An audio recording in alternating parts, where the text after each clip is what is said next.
یہ میری دلی دعا ہے۔ اللہ رب العزت اس رات میں قبیلے بنو کلب کی بکریوں کے بالوں کے تعداد کے برابر اللہ رب العزت اپنے بندوں کی بخشش فرماتا ہے، بندوں کی بخشش فرماتا ہے۔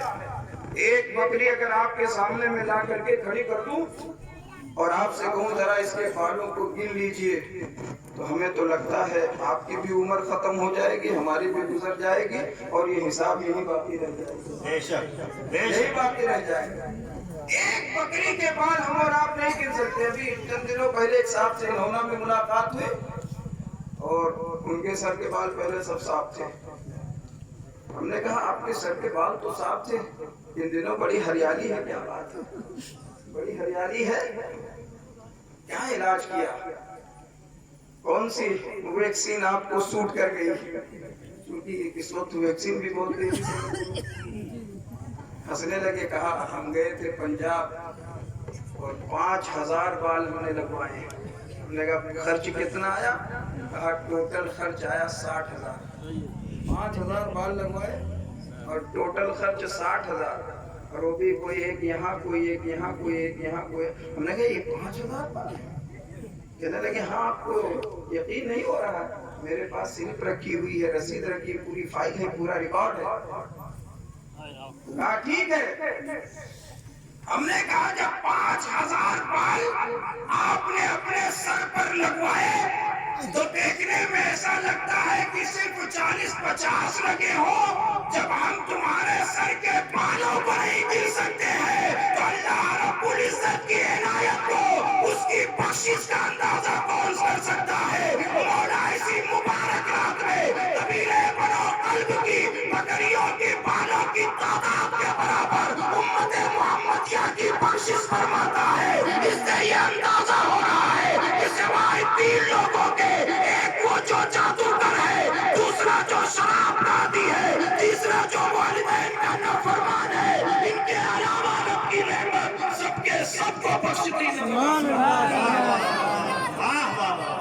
سب کو بخشتی نظر آتی ہے۔ اور ان کا قبیلہ جو مشہور تھا بکریوں کے پالنے کی وجہ سے، کثرت کی وجہ سے ان کا تذکرہ کیا جاتا ہے، اس طرف میں نہیں جانا چاہتا۔ ایک ایک لمحہ، ایک ایک سیکنڈ آج آپ کا بہت قیمتی ہے، یقیناً بہت قیمتی ہے۔ جتنی دیر آپ محفل میں ہیں ٹھیک ہے، محفل سے جانے کے بعد آپ اپنے بستر پہ مت جائیے گا۔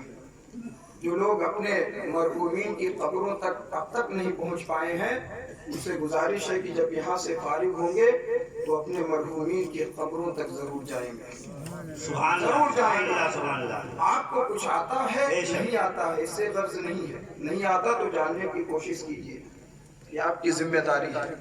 آپ لچھے دار دعائیں مانگ پا رہے ہیں کہ نہیں مانگ پا رہے ہیں؟ لمبی لمبی صورتیں آپ فاتحہ میں تلاوت کر پا رہے ہیں کہ نہیں کر پا رہے ہیں؟ بڑا لمبا لمبا سلام پڑھ پا رہے ہیں کہ نہیں پڑھ پا رہے ہیں؟ جی نہیں، اگر آپ انگوٹھا چھاپ بھی ہیں اور کتابوں کو کبھی ہاتھ بھی نہیں لگایا ہے، پھر بھی آج اپنے والدین مرحوم کے اور اپنے گھر کے خاندان کے تمام مرحومین کی قبروں پہ جانا یہ آپ کی ذمہ داری ہے۔ جیسا کرو گے ویسا تمہاری نسلیں کل تمہارے ساتھ کرتی نظر آئے گی۔ اگر تم چاہتے ہو ہمارے دنیا چھوڑنے کے بعد ہمارا بیٹا ہماری قبر پر آئے، اگر چاہتے ہو ہمارے دنیا چھوڑنے کے بعد ہمارا پوتا ہمارے سامنے آ کر کے کھڑا ہو، تو پہلے آج آپ کھیتی کیجئے، اور اس کھیتی کی سٹارٹنگ، اس کا آغاز اور اس کی شروعات کرنے کے لیے اس رات سے بہتر کوئی دوسری رات نہیں۔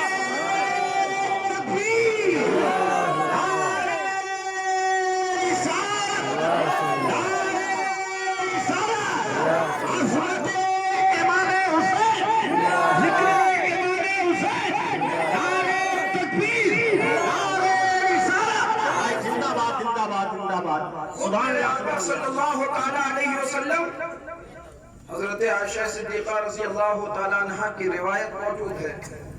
حضرت مصباحی صاحب قبلہ ہمارے بڑے مشفق مہربان ہیں، آمد ہوئی حضرت کی، ان کی روایت موجود ہے. سرکار کا بھی یہ عمل رہا. آپ شب برات کو لیلۃ النصف میں آپ جو ہے جنت البقیع کے قبرستان میں آپ تشریف لے جاتے ہیں اور اپنی امت کے لیے آپ دعائے مغفرت کرتے ہیں, دعائے بخشش کیا کرتے تھے. سرکار کا اسوہ اور آپ کی سیرت اور آپ کا عمل ہی ہمارے لیے نمونے عمل کہلاتا ہے. نمونے عمل کہلاتا ہے. اللہ کی رحمت بہانہ ڈھونڈتی ہے. رحمت حق بہانہ بے شک بے شک اس کی رحمت بہانہ ڈھونڈتی ہے, بہانہ طلب کرتی ہے, تلاشتی ہے. جس بندے کے ساتھ بہانہ ملتا ہے مولا اس بندے کی بخشش فرما دیا. بے شک بے شک. بندے کا بہانہ معقول ہونا چاہیے, نیت اس کی صاف ہونی چاہیے, دل میں طہارت ہونی چاہیے, کردار اچھا ہونا چاہیے.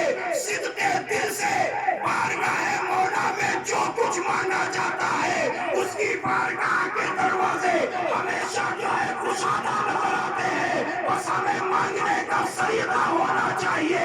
جس انداز سے آپ مانگیے رب تمہارے انداز کو نہیں دیکھتا ہے, وہ اپنی شایان شان کے مطابق نوازنے پر آتا ہے. ان اللہ یرزق من یشاء بغیر حساب. جب رب نوازتا ہے بندوں کو بے حساب نواز دیا کرتا ہے. سبحان اللہ سبحان اللہ سبحان اللہ. حق ہے. حساب ہوتی ہے. اب آخری بات عرض کروں. حضرت امام حسن بصری رحمۃ اللہ علیہ, آپ ایک راستے سے گزر رہے تھے اور دیکھا ایک شخص جو شراب میں بالکل دھت ہے, نشے کا غلبہ ہے, دل دماغ اس کا ٹھکانے نہیں ہے, لڑکھڑا رہا ہے, قدم یہاں رکھتا ہے تو وہاں پڑ رہا ہے. اس کو اپنے آپ کی ہوش نہیں ہے, فکر نہیں ہے کہ میں کیا کر رہا ہوں اور کیا پڑھ رہا ہوں, کیا بول رہا ہوں. حضرت امام حسن بصری رحمۃ اللہ علیہ اس کے قریب سے جب آپ نکلے تو کیا دیکھا کہ نشے کی حالت میں ہے, شراب پی رکھا ہے اور آج زیادہ پی رکھا ہے, لیکن پینے کے باوجود بھی اس کی زبان پر یہی نکل رہا ہے اللہ اللہ اللہ اللہ اللہ. آپ نے اتنا دیکھا, ٹھہر گئے اور کہا میرے رب کا نام لے رہا ہے اور ناپاک زبان سے لے رہا ہے. میرے رب کا نام, وہ بھی شراب کی حالت میں ناپاک زبان سے لے رہا ہے. اتنا پاک نام کہ اس نام جیسا کوئی نام ہی نہیں, اور ناپاک زبان سے لے رہا ہے. آپ کی غیرت ایمانی برداشت نہ کر سکی, فوراً آپ نے پانی کا انتظام کیا اور اسے پکڑا, اور پکڑنے کے بعد اسے جو ہے آپ نے کلی کرائی, اس کا منہ دھویا اور آپ اپنے راستے نکل گئے. کہا اب اس کی زبان صاف ہو گئی ہے, اب اگر میرے رب کا نام لے گا تو زیادہ بہتر ہوگا. آپ آگے چلے گئے اور جب اسے ہوش آیا تو جب اللہ کے ولی کا ہاتھ اس کے جسم سے ٹچ ہوا تھا اور اللہ کے ولی نے جو اس کی زبان دھلائی, کلی کرائی اور اس کا چہرہ دھلا تھا, بظاہر حضرت امام حسن بصری نے اس کا چہرہ دھلا تھا, لیکن حقیقت یہ ہے کہ امام بصری نے ولایت کی آنکھوں کے ذریعے اس کے دل کو پاکیزہ کر دیا تھا, دل کو صاف کر دیا تھا. اب جب شام کا وقت ہوا تو وہ انسان اس جو ہے اثر کو اپنے اندر محسوس کر رہا ہے اور اس اثر نے اسے اپنے گھر پہ ٹھہرنے نہ دیا.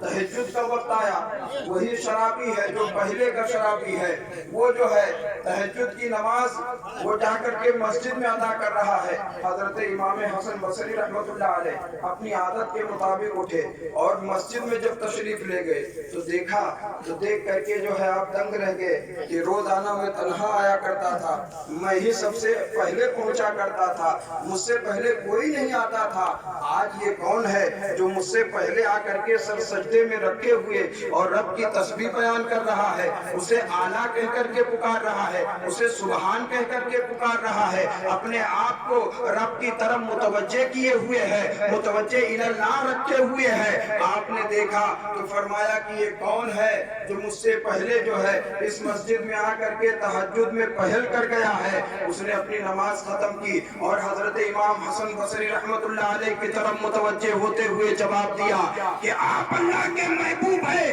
آپ اللہ کے ولی ہیں. اے میرے مشفق مہربان, میں شراب کی حالت میں تھا, ناپاک زبان سے میری زبان پر رب کا نام جاری ہو گیا تھا,